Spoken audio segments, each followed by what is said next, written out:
You know that feeling when you just want to spend a lazy Sunday sipping coffee on your porch, but the universe has other plans? Yeah, that was me last week. I had my favorite mug in hand, the one with the little ghost on it that says "Beautiful Morning," and was ready to just soak in the crisp fall air when I heard it. The unmistakable crunch of gravel and the heavy self-righteous stomp of Karen's orthopedic shoes on my property. Now, before I go any further, let me make one thing clear. I'm not one to jump to conclusions, but when you've lived next to someone who has filed noise complaints about your wind chimes, accused your cat of looking at her funny, and threatened to call the HOI because your garden was too colorful, you learn to recognize the warning signs. And this time, Karen had that determined bulldog look on her face, like she was about to reclaim the Holy Land, by which I mean my backyard. I set my coffee down and sighed. "Morning, Karen," I called out, trying to sound like I wasn't entirely annoyed that she was marching toward me like a pint-sized general. She didn't respond. Instead, she just huffed, flipped her ever-present scarf over her shoulder, and strode right past me toward my garden gate. Now let me give you a quick rundown of my garden situation. I'm not a pro, but I like to dabble in landscaping. A few weeks ago, I decided to switch things up by planting a few new shrubs and putting in a little stone path. I thought it looked pretty charming, a bit rustic, with just the right amount of "I've given up trying to keep everything symmetrical." Apparently, Karen did not agree. She stopped at the gate, her hand hovering over the latch like she expected it to be electrified. "What is this?" she demanded, gesturing vaguely toward my garden. I raised an eyebrow. "A yard with plants. Pretty standard stuff." She wasn't amused. "It's different," she snapped. "You can't just change things around like this. It disrupts the—" She made a vague circular motion as if the word she was looking for was feng shui, but her brain couldn't quite grasp it. "The neighborhood aesthetic." I almost laughed. "The neighborhood aesthetic. We live on a street where half the lawns look like hay fields and the other half are drowning in plastic flamingos." I guess my garden was just too much for her delicate senses. Trying to keep the peace, I shrugged. "Just did a bit of rearranging. Nothing major." She narrowed her eyes like I'd just confessed to building a spaceship on my lawn. "Well, I don't like it. It's too twisty. It doesn't look right." I resisted the urge to roll my eyes and instead focused on the way she was now glaring at a perfectly innocent rose bush as if it had personally insulted her. Just as I was about to suggest that she find a new hobby, Karen did the unthinkable. She opened the gate and stomped right in. "Ah, Karen," I called after her.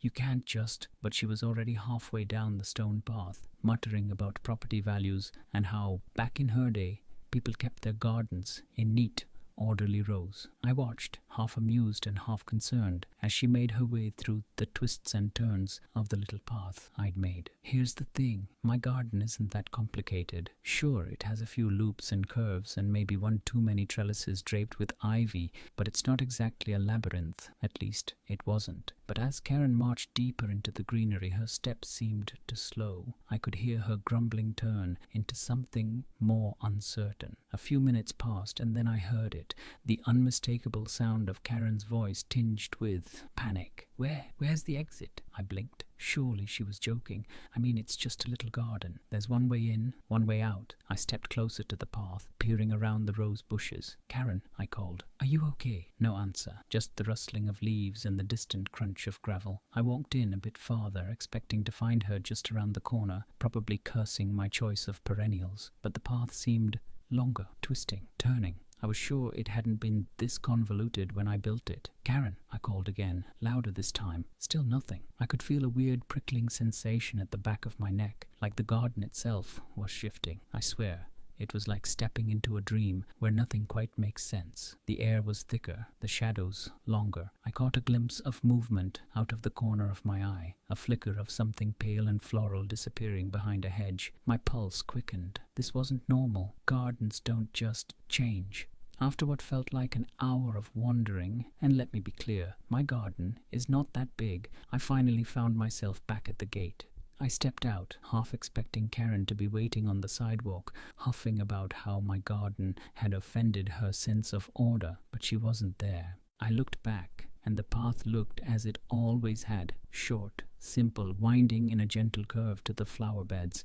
I shook my head, trying to shake off the eerie feeling. Then, just as I was about to go inside, I heard it, a faint, distant voice calling for help. Karen's voice, only it sounded muffled, like it was coming from far away or from somewhere within the garden itself. I glanced back at the path, and my heart did a weird little flip. I could have sworn the cowboy scarecrow I had tucked into the corner was grinning just a little wider than before. I stood there for a moment, gripping the gate so tightly my knuckles turned white. The morning air felt colder, heavier, like it had soaked up some of Karen's bitterness and decided to cling to me. The garden, once my little patch of peace and quiet, now felt alive. I glanced down at my boots, noticing how the grass seemed to bend away from them, almost as if it were afraid of being stepped on. I shook my head, trying to shake off the weird feeling. It was just a garden, for crying out loud. A collection of plants, stones, and mulch, not some haunted maze designed to trap nosy neighbors. I took a deep breath, reminding myself that Karen had a flair for drama. She was probably just hiding behind one of the rose bushes, hoping to jump out and catch me trespassing in my own yard, so she could complain to the HOA. I snorted at the thought and stepped back into the maze. The air felt thicker this time, the earthy smell of damp soil and crushed leaves filling my nostrils. The sunlight, which had been bright and cheerful just minutes ago, now filtered through the trees in strange, twisted patterns, casting long, finger-like shadows that reached out across the stone path. I could hear the wind rustling through the branches, but it had a different tone now, less like a gentle autumn breeze and more like a whispered warning. "Karen," I called out, my voice sounding too loud, too sharp against the unnatural quiet. "Quit playing games. If this is about my hydrangeas blocking your view of the street, we can talk about it like adults." Silence, just the rustle of leaves and the faint creak of the old iron-wind chime I'd hung from a low tree branch. I pushed farther in, the gravel crunching beneath my boots. The path twisted sharply to the left, then to the right, then seemed to spiral inward, pulling me deeper into the heart of the garden. It shouldn't have felt this confusing. I'd built this path with my own hands, for Pete's sake. I knew every turn, every bend, every overgrown corner where I'd let the ivy creep a little too far. But now it felt like the stones were shifting beneath my feet, the hedges growing taller, closing in around me. The air felt thick, almost suffocating, like I was walking into a dense fog. I paused for a moment, trying to get my bearings. The garden wasn't that big. It was maybe 50 feet from end to end, a little oasis of greenery in my otherwise boring suburban yard. But now, as I glanced over my shoulder, the entrance seemed miles away. The wrought iron gate barely visible through the twisting branches and tangled vines, and then I heard it again, the faint, muffled sound of Karen's voice. This time it was closer. I turned sharply, my heart pounding in my chest. "Karen?" I called, my voice tinged with annoyance and a hint of fear. "Where are you?" The response was a rustle of leaves, a flicker of movement out of the corner of my eye.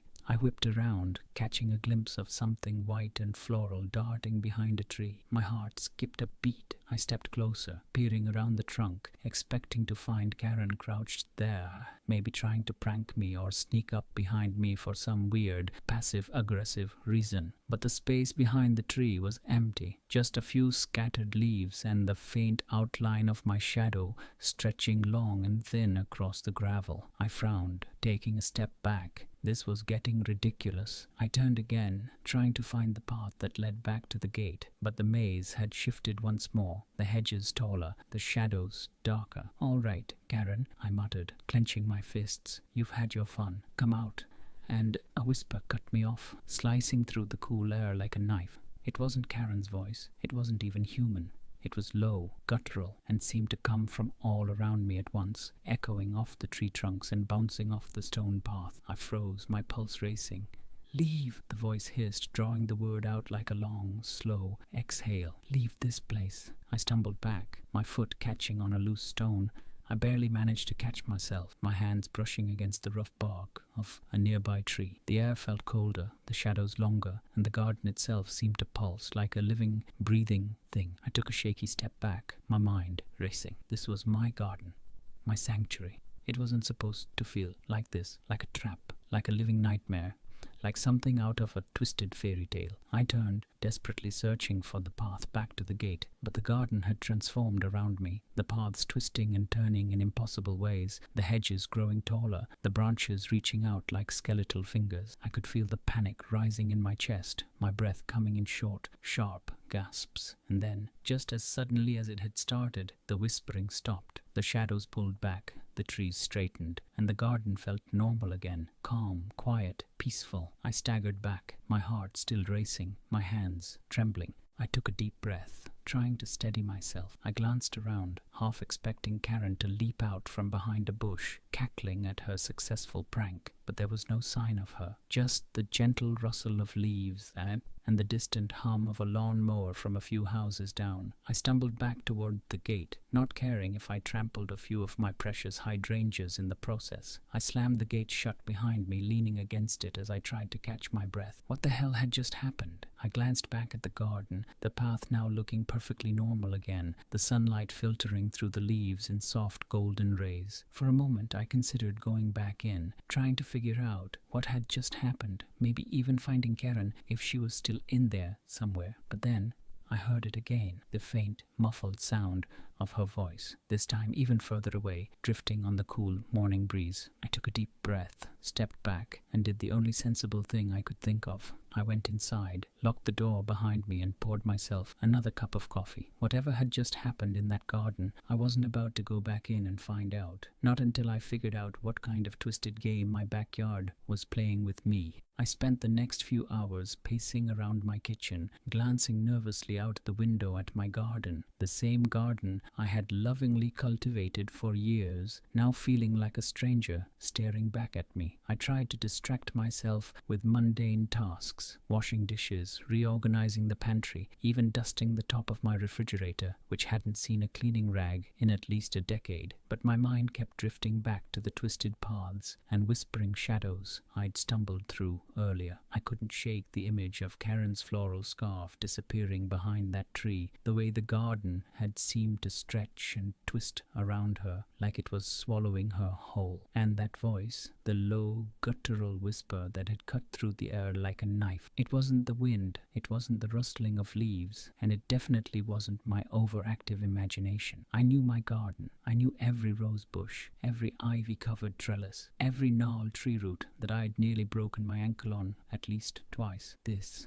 was something else. As the afternoon wore on, the sunlight outside shifted, casting long, jagged shadows across the yard. I found myself standing at the kitchen sink, my fingers gripping the edge of the counter as I stared out at the garden gate. It looked perfectly normal from here, the little stone path winding its way through the flower beds, the wrought iron gate standing slightly ajar, just as I'd left it. But I knew better now. I knew that once you stepped inside, the garden changed, twisted, became something else entirely. And Karen, well, if she was still in there, she hadn't found her way out yet. I took a deep breath, trying to calm my racing heart. Maybe I was overreacting. Maybe Karen had just wandered off, gotten bored, and gone home without saying anything. Maybe she was sitting on her floral-patterned couch right now, sipping tea and plotting her next neighborhood complaint. But that didn't explain the voice, or the way the garden had seemed to pulse and breathe around me, the way the shadows had reached out like skeletal fingers, the way the air had grown thick and cold, suffocating me as I wandered deeper into the maze. I reached for my phone, my fingers trembling slightly as I dialed Karen's number. It rang once, twice, 3 times before going to voicemail. Her automated message crackled through the line, her sharp, no-nonsense tone a stark contrast to the trembling mess I had become. "This is Karen. Leave a message if it's important. If it's about your yard, I don't care." I hung up without leaving a message, my heart pounding in my chest. I couldn't just stand here staring at the garden, waiting for something to happen. I needed to know what was going on, needed to find out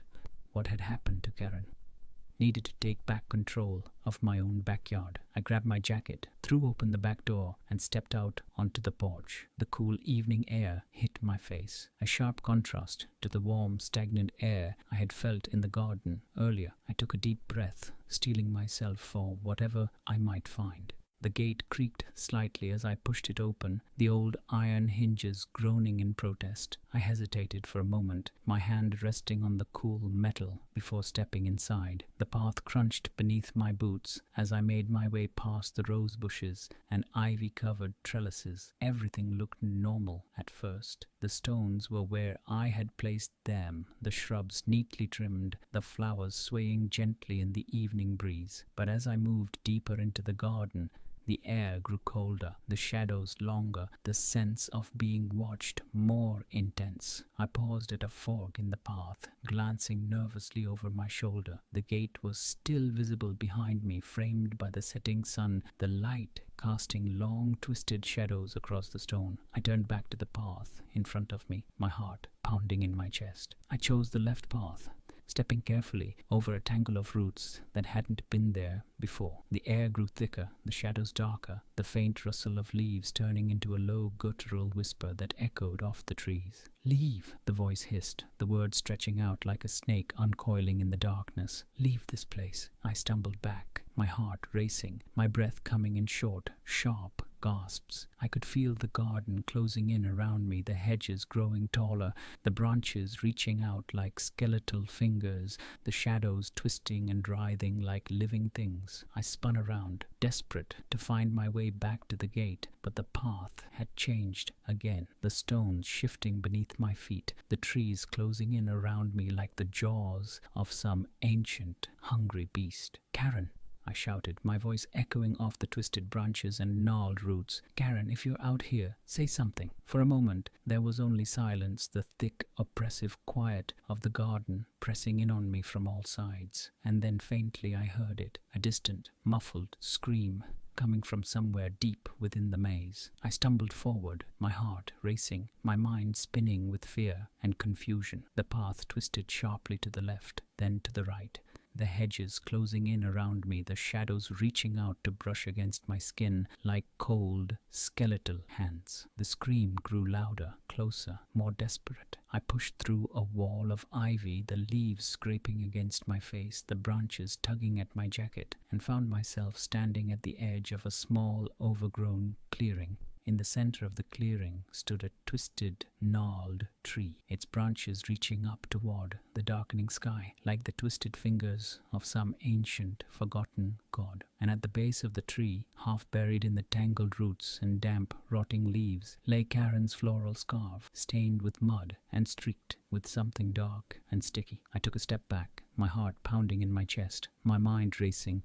with 1,000 half-formed thoughts. What had happened here? Where was Karen? I reached down, my fingers trembling, and picked up the scarf.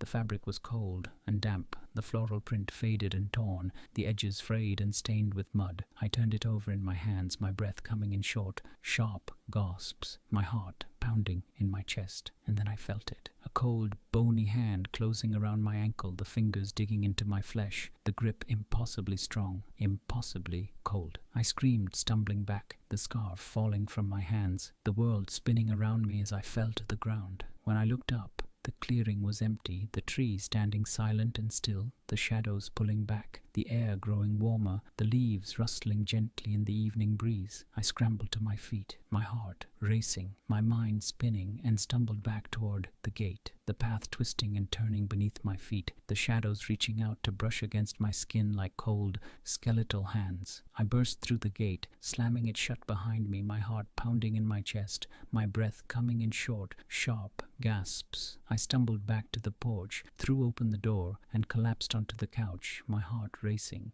my mind spinning with fear and confusion. Whatever had just happened in that garden, I knew one thing for sure. I wasn't going back in. Not ever. I must have sat on that couch for hours, my heart racing, my mind spinning with the impossible, terrifying thoughts of what I had just seen in the garden. I could still feel the icy grip of that skeletal hand around my ankle, the bony fingers digging into my flesh, the cold, damp earth beneath my feet as I stumbled back to the house. I felt like I was losing my mind, like the walls were closing in around me, the shadows growing longer, the air growing thicker, the whole world twisting and turning around me like the tangled paths of that accursed maze. maze. I tried to calm myself, to catch my breath, to tell myself that it had all been some kind of twisted, stress-induced hallucination brought on by too much caffeine and too little patience for Karen's nonsense. But the cold, damp scarf lying in a crumpled heap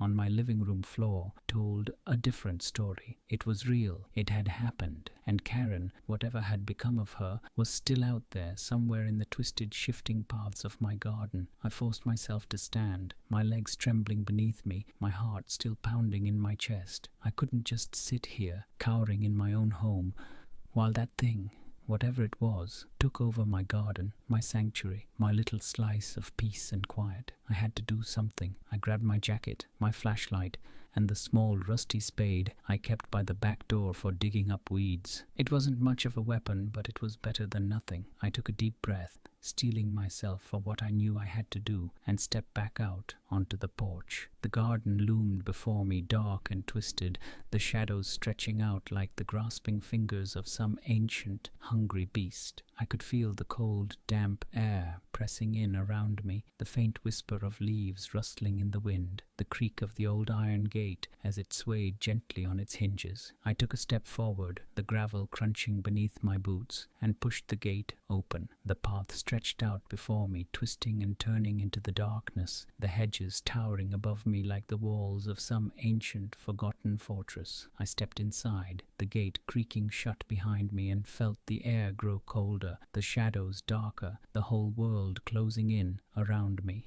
I moved slowly, carefully, my flashlight cutting a thin beam of light through the darkness, the stones shifting beneath my feet, the branches brushing against my jacket like the cold, bony fingers of the thing that had grabbed my ankle. I could hear the whispering again, low and guttural, echoing off the twisted branches and gnarled roots, the words stretching out like the creak of an old, rusted door. "Leave," the voice hissed, the sound sending a chill down my spine. "Leave this place." I gritted my teeth, my fingers tightening around the handle of the spade, and pushed on.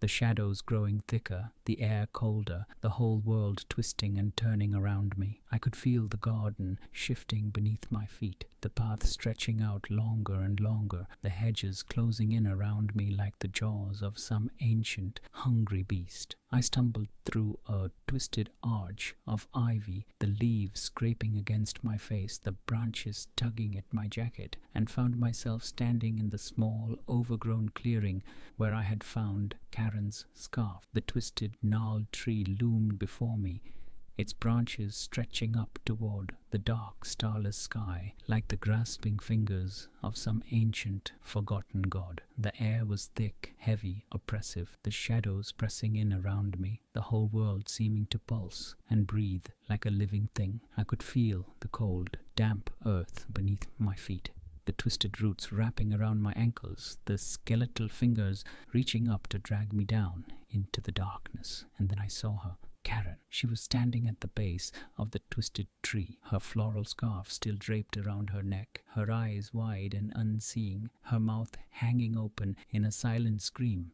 Her skin was pale, almost translucent, her hair hanging in long, tangled strands around her face, her hands clutched at her chest like she was trying to tear her own heart out. I took a step back, my heart racing, my mind spinning, the flashlight shaking in my trembling hand. She looked up at me, her empty eyes locking onto mine, her mouth twisting into a grotesque, unnatural grin. "Leave," she whispered, her voice low and guttural, echoing off the twisted branches and gnarled roots. "Leave this place." I stumbled back, the spade slipping from my grasp, clattering to the ground at my feet. I turned and ran, the shadows reaching out to grasp at my jacket, the twisted branches scraping against my face, the cold, damp air filling my lungs, the whole world spinning around me as I stumbled through the twisting, turning paths of the maze. I burst through the gate, slamming it shut behind me, my heart racing, my breath coming in short, sharp gasps. I stumbled back onto the porch, the flashlight slipping from my grasp,